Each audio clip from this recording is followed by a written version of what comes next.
आदाब, नमस्कार। आप देख रहे हैं INN चैनल। मैं हूं शेख अहमद अली। इस न्यूज बुलेटिन में आइए नजर डालते हैं दिन भर की बड़ी खबरों पर। रियासती काबीना ने जियो 111 से दस्तबरदारी अख्तियार करने का फैसला किया है। इस खुसूस में चीफ मिनिस्टर चंद्रशेखर राव ने आज प्रेस कॉन्फ्रेंस खिताब करते हुए बताया कि विकाराबाद जिले की कई अराजियात इस जियो से मुतासिर थी, जहां बड़े पैमाने पर तामीरी कामों की इजाजत नहीं थी, लेकिन हुकूमत ने तफसीली जायजा लेने और कमेटी की रिपोर्ट के बाद जियो 111 से दस्तबरदार होने का फैसला करते हुए काबीना ने करारदाद मंजूर की। उन्होंने कहा कि इस सिलसिले में कानूनी पेचीदगियों को दूर करते हुए ताज़ा जियो जारी किया जाएगा। चीफ मिनिस्टर ने बताया कि चीफ सेक्रेटरी सोमेश कुमार की क़यादत में एक कमेटी तश्कील की गई, जिसमें पोल्यूशन कंट्रोल बोर्ड, महकमे जंगलात और दीगर महकमे के ओहदेदार शामिल रहेंगे। ये कमेटी उस्मान सागर, हिमायत सागर के अलावा मूसा नदी और ईसा नदी को आलूदा होने से बचाने के लिए ग्रीन जोन कायम करेगी। इस सिलसिले में एक मास्टर प्लान भी तैयार किया जाएगा। चीफ मिनिस्टर ने कहा कि जारिया यासंगी सीजन में मुकम्मल धान की खरीदी रियासती हुकूमत अपनी तरफ से करेगी। फी क्विंटल 1960 रुपए अदा करते हुए धान की खरीदारी की जाएगी। चीफ मिनिस्टर ने कहा कि मरकजी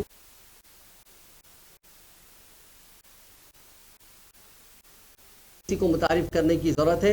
इस सिलसिले में टीआरएस पार्टी अनकरीब हैदराबाद में एक वर्कशॉप का एहतमाम करेगी, जिसमें मुल्क भर की किसान तंजीमों के कायदीन, रजाकाराना तंजीमों और मुख्तलिफ सियासी जमातों के कायदीन को मदऊ करते हुए एक जामे ज़रई पॉलिसी को तैयार किया जाएगा और मरकज से बीजेपी हुकूमत के इख्तिदार से महरूम होने के बाद इस पॉलिसी को इख्तियार करने की कोशिश की जाएगी।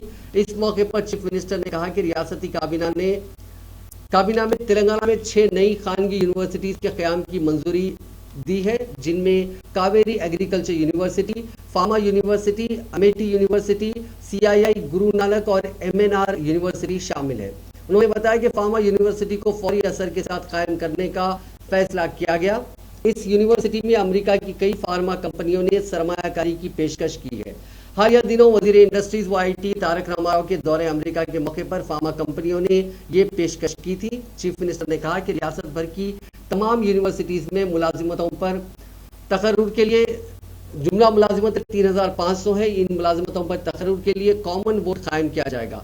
अब तक हर यूनिवर्सिटी अपने तौर पर मखलूआ जायदादों पर तकर्रुरात किया करती थी, ताहम अब यूनिवर्सिटी की जायदादों को पूरा करने के लिए शफाफियत के लिए कॉमन बोर्ड कायम करने का फैसला किया गया है।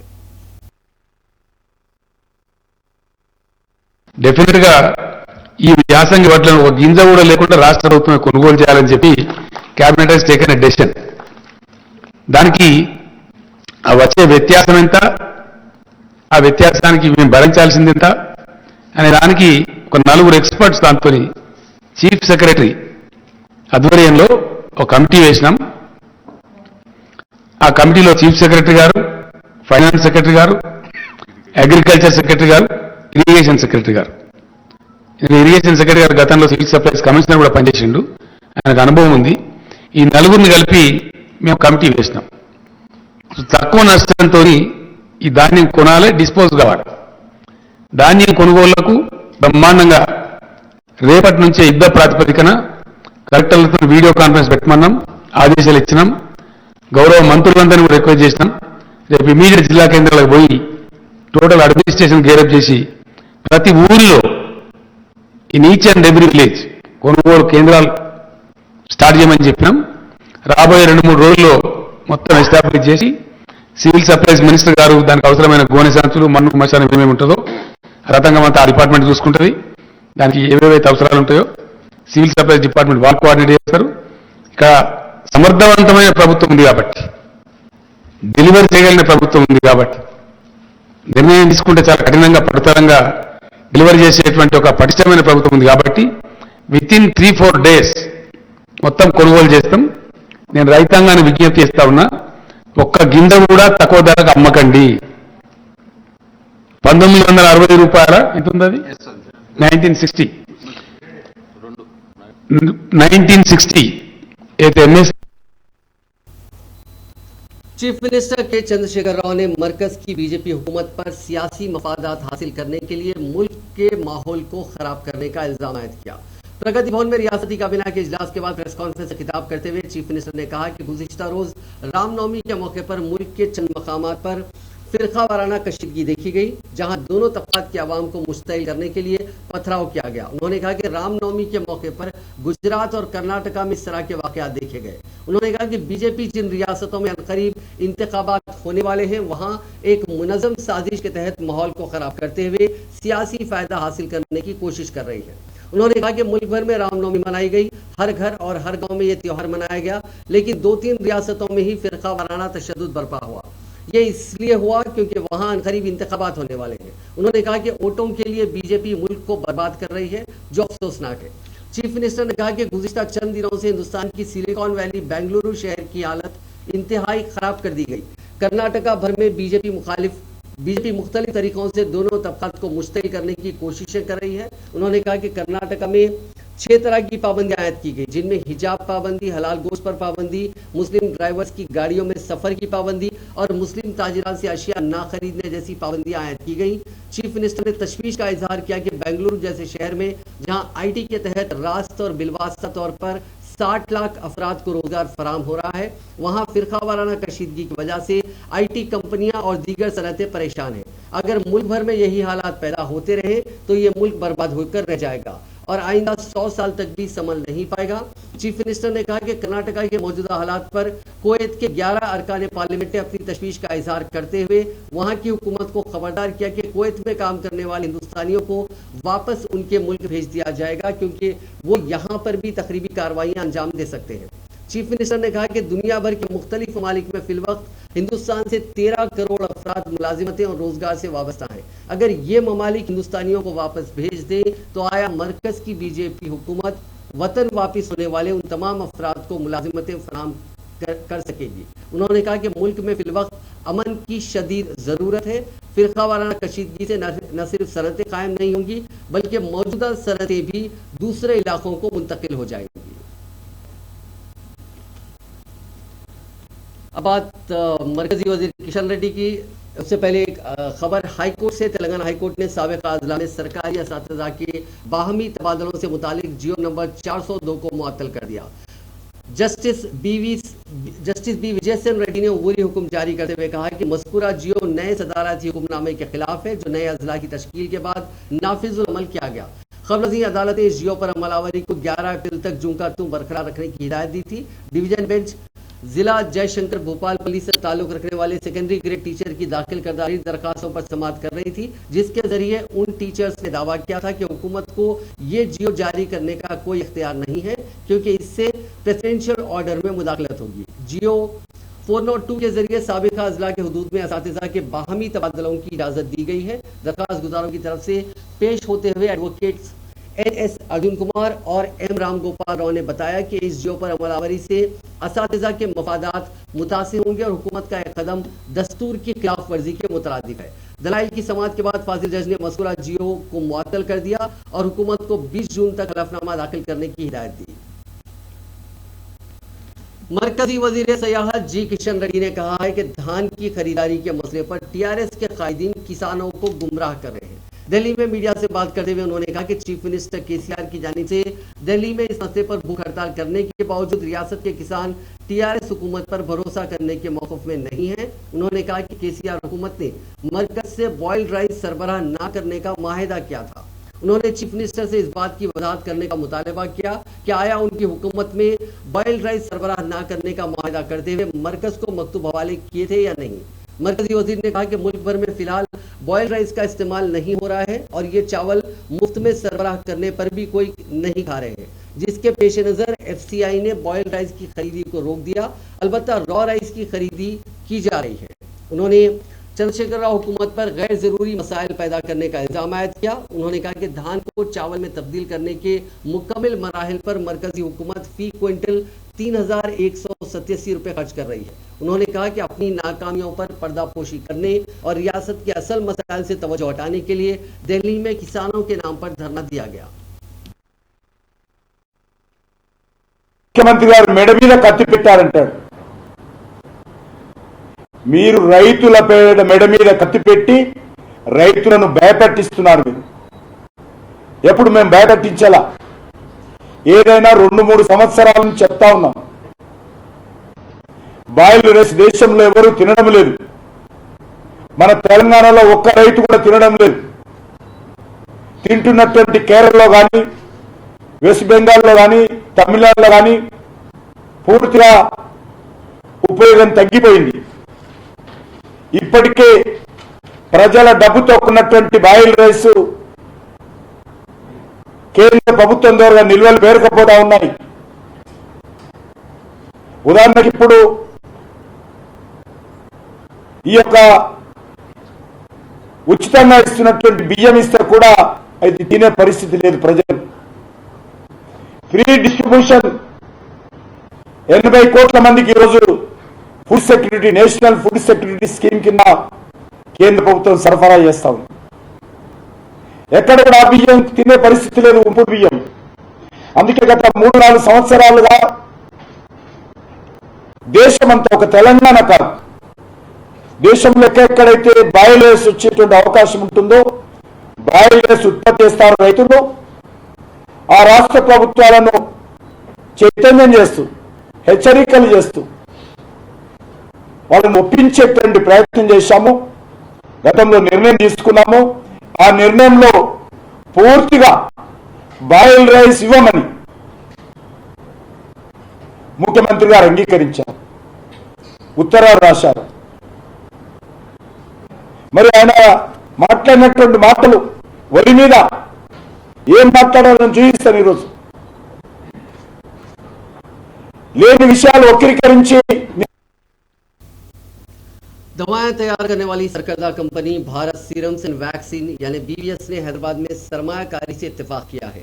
शहर की जिनोम वैली में एक कंपनी 200 करोड़ रुपए के सरफे से टीके की तैयारी का मरकज कायम करेगी। कंपनी के मैनेजिंग डायरेक्टर सजीव नवीन गुल ने तेलंगाना के वजीर इंफॉर्मेशन टेक्नोलॉजी केटी रामाराव से कैंप ऑफिस प्रगति भवन में मुलाकात की और इस खुसूस में ऐलान किया। रियासत में सरमायाकारी के लिए आगे आने पर केटीआर ने कंपनी के मैनेजिंग डायरेक्टर से इजहार तशक्कुर किया।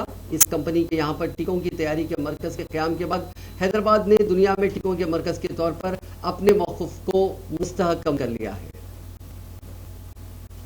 तेलंगाना के इंडस्ट्रीज और कॉमर्स डिपार्टमेंट और वजारत कॉमर्स रॉयल थाई हुकूमत के दरमियान मंगल को याददाश्त मुफाहमत हुई, जिसके जरिए दोनों मईशतों के दरमियान तिजारत और सरमायाकारी को फरोग हासिल हो सकेगा। तेलंगाना के प्रिंसिपल सेक्रेटरी और सनत जयेश रंजन और थाईलैंड की वजारत कॉमर्स के मुस्तकिल सेक्रेटरी बोनी यारत कलियानमत ने इस याददाश्त मुफाहमत पर दस्तखत किए। दस्तखत करने की तकरीब में वर्चुअल तौर पर तेलंगाना के वजीर इंफॉर्मेशन टेक्नोलॉजी केटी रामाराव और थाईलैंड के नायब वजीर आजम व वजीर कॉमर्स जीवरन लक्सनावस्ट ने शिरकत की। इस याददाश्त मुफाहमत के जरिए टी हब और थाई ट्रेड कॉम के दरमियान एसएमईज और स्टार्टअप्स के लिए ताउन किया जाएगा। दोनों हुकूमतों की जानिब से बेशतर अहम शोबेजात में इम्कानी तिजारत और सरमायाकारी के इम्कानात तलाश किए जाएंगे।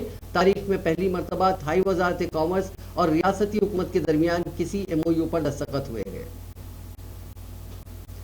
टीआरएस रुकन कानून साज काउंसिल पल्ले राजेश्वर रेड्डी ने मीडिया से बात करते हुए सदर रियासती बीजेपी और रुकन पार्लियामेंट बंडी संजय की जानिब से वजीर आला चंद्रशेखर राव पर की जाने वाली तनकीदों को मुस्तरद करते हुए बताया कि नई दिल्ली में मुनक्किदा टीआरएस का धरना जिसकी क़यादत वज़ीर आला चंद्रशेखर राव ने की वो निहायत ही कामयाब रहा, जिससे बुखलाहट का शिकार होकर बंडी संजय वज़ीर आला पर बेबुनियाद इल्ज़ामात आयद कर रहे हैं।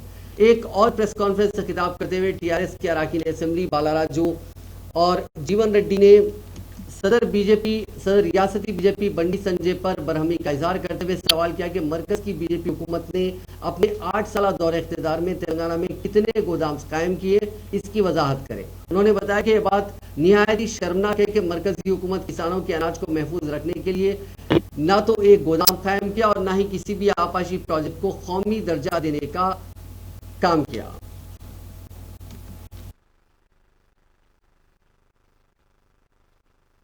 చాలా మంది బీజేపీ నాయకులు పిచ్చి కుక్కలాగా మాట్లాడుతూ ఉన్నారు.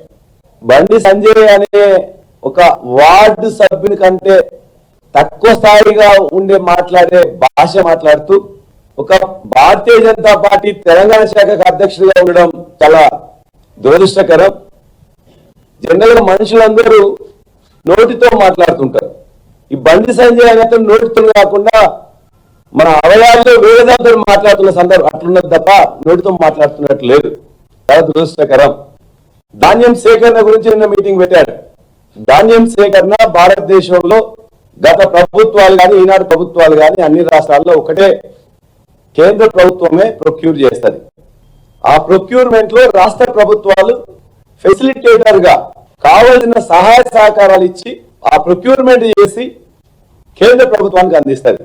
ఫుడ్ సెక్యూరిటీ యాక్ట్ ప్రకారం దేశ ప్రజల యొక్క అవసరాలకు కావాల్సిన పీడిఎస్ రైస్ కానీ అత్యవసర సమయాల్లో కావాల్సిన ఫుడ్ గ్రెయిన్స్ ని ప్రొక్యూర్ చేయడం ఎఫ్సిఐ విధి బాధ్యత. అందులో భాగంగానే ఇలా ఈ బీజేపీ దొంగలపై దొంగలు ప్రకటించారు. ఏమనంటే మాట్లాడితే ఇందాక నిన్న ముఖ్యమంత్రి గారు కూడా చెప్పారు, ఈడీ, సిబిఐ, ఐటీలు గతంలో 3 సంస్థలు ఉండే, కొత్త ఎఫ్సిఐ కూడా అన్వేషించారు. Food corporation of India fraud corporation of ఇండియాగా మార్చేసి బిడ్డ రైతులను కూడా ఇబ్బంది పెడతాం, మేము రైతులతో ఆడుకుంటాం, రైతులను రేపిస్తాం అంటే మేము అంటున్నాం.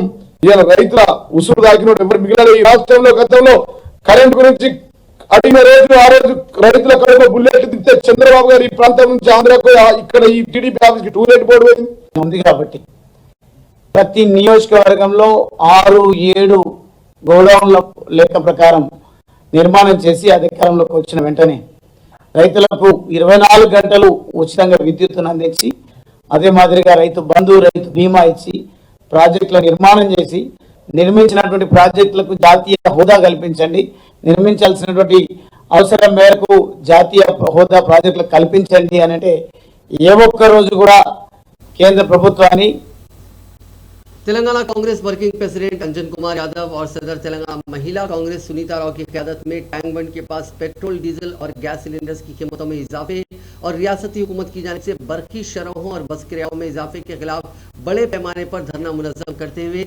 मरकजी और रियासती हुकूमतों के खिलाफ नारेबाजी की गई।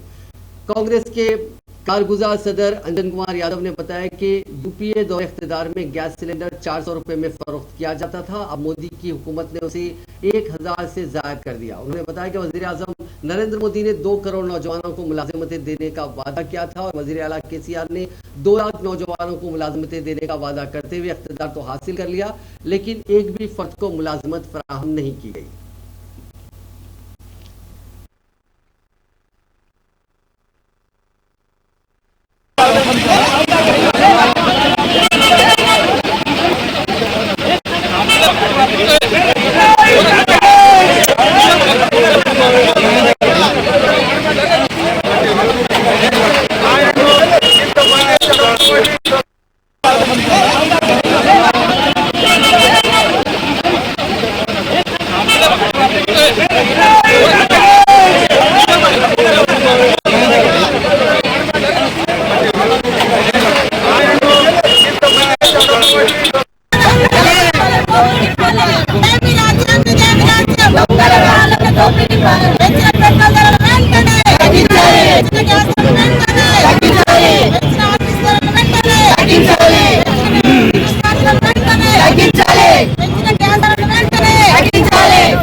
सदर रियासती बीजेपी और रुकन पार्लियामेंट बंडी संजय की क़यादत में पार्टी की आमिला का इजलास मुनक़िद हुआ, जिसमें साबिक़ अरकान पार्लियामेंट विवेक वेंकट स्वामी, विजय शांति, जितेंद्र रेड्डी, साबिक़ अरकान assembly doctor Laxman, D K. Aruna, Sudhakar Reddy और दीगर ने शिरकत की। इस इजलास में सदर रियासती बीजेपी और रुकन पार्लियामेंट बंडी संजय की 14 अप्रैल से महाप्रजा संग्राम यात्रा के दोबारा आगाज के सिलसिले में तबादला ख्याल करने के अलावा रियासत के ताज़ा सियासी सूरत हाल बिलखुसूस रियासती हुकूमत की जानिब से बरकी शरहों में इजाफे, आरटीसी किरायों में इजाफे से मुतालिक पार्टी की हिकमत अमली तैयार करने के सिलसिले में मुज़ाकरात किए गए। दीगर उमूर का भी इस मीटिंग में जायजा लिया गया। बीजेपी रुकने पार्लियामेंट अरविंद के मकान का किसानों ने मुहासरा किया। किसान आज सुबह धान लेकर तेलंगाना के जिले निजामाबाद के परकट इलाके में वाक़ अरविंद के मकान पहुंचे और उस धान को उनके मकान के सामने रखकर एहतजाज किया। किसानों ने मुतालबा किया कि इस धान को खरीदा जाए।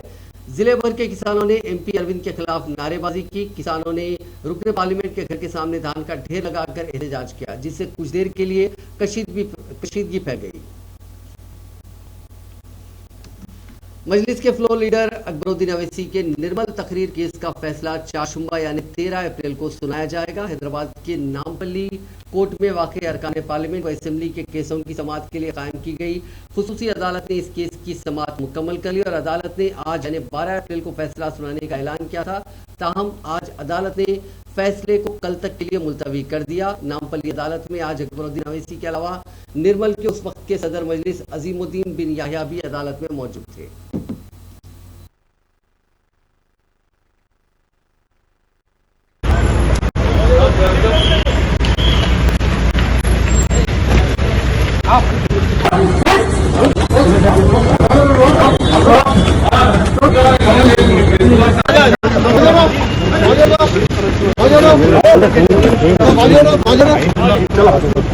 चलो आगे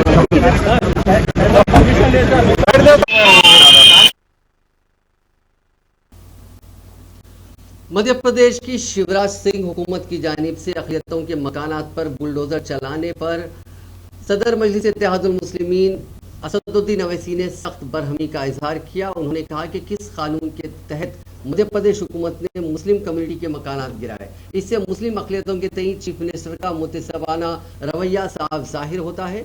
असदुद्दीन अवैसी ने मंगल के रोज कहा कि मध्य प्रदेश, गुजरात, गोवा, कर्नाटका में जो कुछ हुआ वो वहाँ की हुकूमतों की रजामंदी से हुआ। मध्य प्रदेश में घरों और दुकानों को जलाया गया, ये किस कानून के तहत हुआ? आप कानून बताएं। अगर आपका ईमान है तो सबसे पहले आप उस गोश्त पर पाबंदी लगाएं जो बैरून ममालिक से बरामद होता है। उन्होंने कहा कि अगर ये मुल्क दस्तूर के बजाय सिर्फ आस्था से ही चलाया जाना है तो फिर रमजान के महीने में शराब की बिक्री पर भी पाबंदी आयद होनी चाहिए।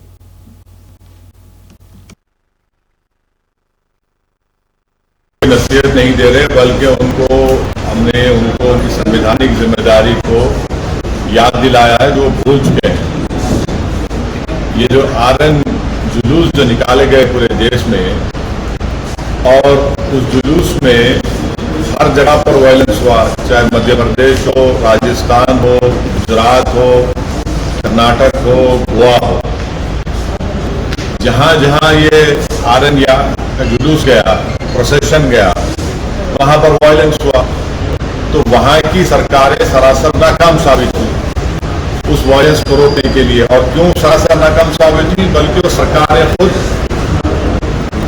जो अंग्रेजी का लफ्ज इस्तेमाल करूंगा कि ये तो जो गड़बड़ हुई वो स्टेट कॉम्प्लिसिट वायलेंस था, स्टेट कॉम्प्लिसिट वायलेंस हुआ है। और आप दंगाइयों को दंगा करने से रोक नहीं सकते। परमिशन जुलूस का देने वाली सरकार को, जब आप परमिशन दे रहे हैं तो जिम्मेदारी बीजेपी और जो वहां की सरकार उनकी होनी चाहिए कि कोई वायलेंस ना हो। तो जो भी वायलेंस हुआ आरएन यात्रा या जुलूस में वो स्टेट कॉम्प्लिसिट वायलेंस है। और दूसरी बात यह है कि पत्थरबाजी हुई, फिर आप घर तोड़ देते हैं। मध्य प्रदेश में किस दुनिया पे घर तोड़ते भैया? ये तो ये जेनीवा कन्वेंशन का वायलेशन है। आपको पकड़ना चाहिए उन लोगों को अगर कर रहे तो। आप घर किस बुनियाद पे तोड़ रहे हैं भाई? और एक ही कम्युनिटी घर तोड़ रहे हैं, आप क्यों? और आप पे कौन किया दिया घर तोड़ने का? चलिए घर इलीगल है तो नोटिस दीजिए। क्या वही घर इलीगल है, दूसरे घर इलीगल नहीं है? एक ही कम्युनिटी के मध्य प्रदेश में आप घरों को तोड़ते हैं और जो बच्चे अभी अडल्ट नहीं हुए 70 बच्चों को आप उनको मारपीट करते हैं। और फिर दुनिया ने वीडियो देखा कि महिलाओं को, ज़ईफ महिलाओं को, बुजुर्ग महिलाओं को, 70 साल की महिलाओं को आप उनको मार के हाथ और पैर तोड़ देते हैं उनका। पुलिस तोड़ती है उनका, मध्य प्रदेश पुलिस। यह काम कर रहे हैं। राजस्थान में हुआ, क्या कर रहा है राजस्थान कांग्रेस सरकार? भाई आपकी सरकार ने उनको परमिशन दिया, तो परमिशन आप देते हैं तो कैसा वायलेंस होता है? तो घर जलाए जाते हैं, वहां पर दुकानें जलाई जाती हैं, टारगेटेड घर जलाए जाते हैं राजस्थान में, कर्नाटक में होता है।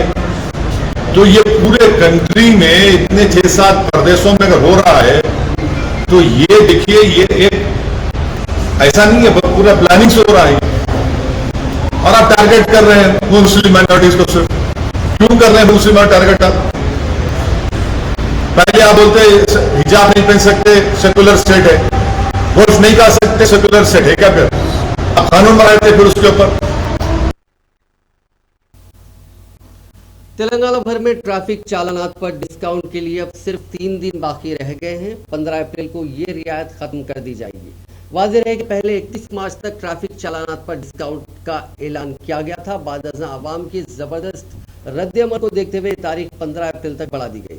ट्रैफिक पुलिस की जानिब से दिए जाने वाले इस बम्पर ऑफर की वजह से कई गाड़ी रानों को भारी चालानात से राहत मिली। कमिश्नर ऑफिस से जारी करदा प्रेस नोट के मुताबिक अब इस ऑफर के खत्म होने में सिर्फ 3 दिन बाकी रह गए हैं। 15 अप्रैल की शाम ये ऑफर खत्म हो जाएगा। अक़वाम मुत्तहिदा के आरबोरे फाउंडेशन और फूड एंड एग्रीकल्चरल ऑर्गेनाइजेशन ने हैदराबाद को मुसलसिल दूसरे साल भी tree city of the world यानी दुनिया का दरख्त का शहर की हैसियत से तस्लीम किया। स्पेशल चीफ सेक्रेटरी महकमे बल्दी नज़्म नस्क अरविंद कुमार ने एक ट्वीट करते हुए बताया कि यह इंतहाई फख्र का लम्हा है कि शहर हैदराबाद को मुसलसिल दूसरे साल भी आरबोरे फाउंडेशन और FAO UN ने दुनिया के 3 दरख्तों के शहरों में से एक शहर के तौर पर तस्लीम किया।